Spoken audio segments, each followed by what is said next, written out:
This is the second part. It's based on this book here by Yukteswar Giri, Sri Yukteswar Giri. It's called The Holy Science.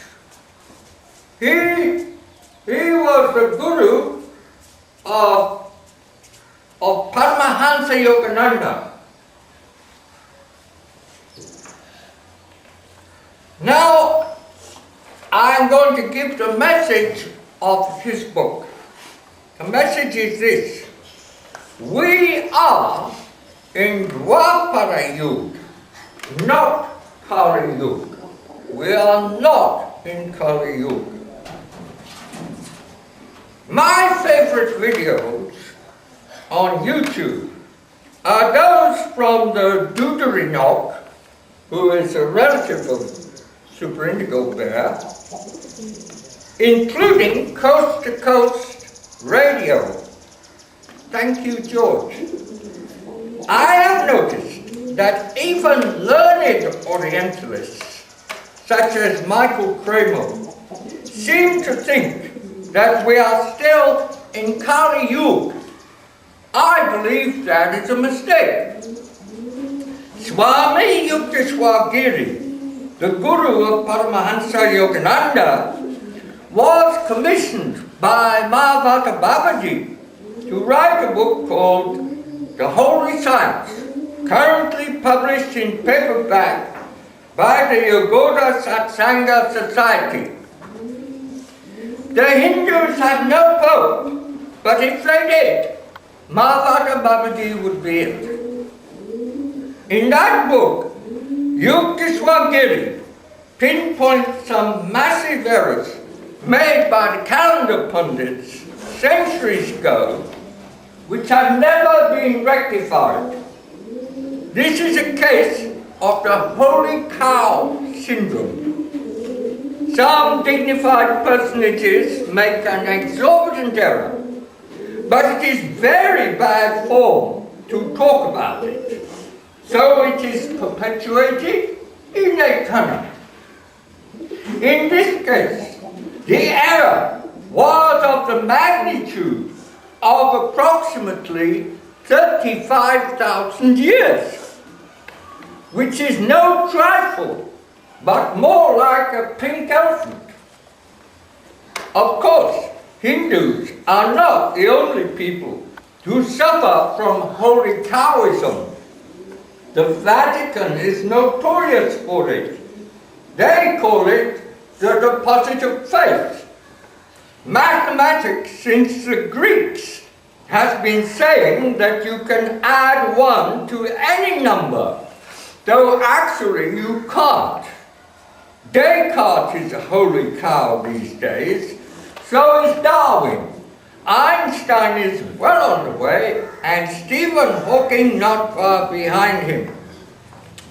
The reason I'm harping on this is that if we continue to think we are in Kali Yug, when in fact we were in fully fledged Dwapara Yug from the birth of my mother in 1899, when Queen Victoria vaguely ruled the world, then we will be making a wholly wrong diagnosis as well as a wrong prognosis about the evils that afflict us.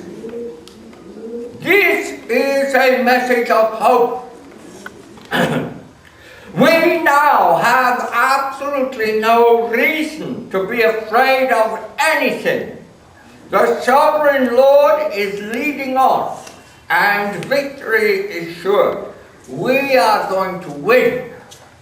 The actual Kali Yug lasted 2,400 years.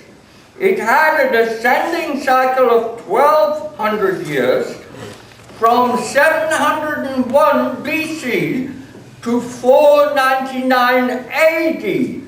So 499 AD is the darkest and most dismal point of the whole cycle of the zodiac of 24,000 years.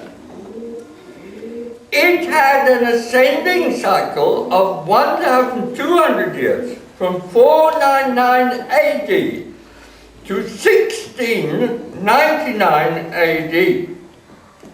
Notice that we get the Royal Society from 1660 and Isaac Newton's best work from 1670. That is like a new dawn. The 200 years from 1699 to 1899 is in the Dwapara Sandhi, which means the transition or mutation period from Kali Yug energies to Dwapara Yug energies. Gradually, our consciousness ascends to the point where we can understand the subtle forces of electricity and electronics. And then will come magnetism, the key to everything, because it is the interface between pure spirit and condensed spirit. That is between Mahaprakriti and Prakriti. The full cycle of 24,000 years is not the same as the Mayan cycle of 26,000 years. That is because the Mayans were working with intergalactic astrology, while the Hindu system is based on the zodiac. But I feel that a way could be discovered to reconcile these two systems. One should realize that while the infinite is cyclic, it's cyclic, so that history seems to repeat itself. Actually, it doesn't, because the cycle is like a staircase, spiraling upwards, ever upwards. The infinite is always fresh and new, and never actually repeats itself. If you don't believe that, take a good look at the Mandelbrot set. That is infinite.